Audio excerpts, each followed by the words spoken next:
সুবর্ণা প্ল্যাটফর্মে দাঁড়িয়ে। ট্রেন আসেনি। সে চারপাশে তাকায়, একটু চিন্তিত। হঠাৎ অর্ণবকে দেখতে পায় এক কোণায়। চোখে চোখ পড়ে, কিছুক্ষণ নীরবতা। তুই এলি? তুই যাচ্ছিস, এটা মেনে নিতে পারিনি।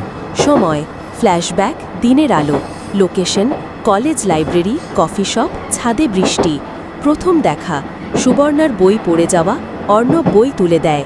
কফি শপে একসঙ্গে বসে থাকা, ছাদে বৃষ্টিতে নীরব দাঁড়িয়ে থাকা, সূর্যাস্ত দেখা।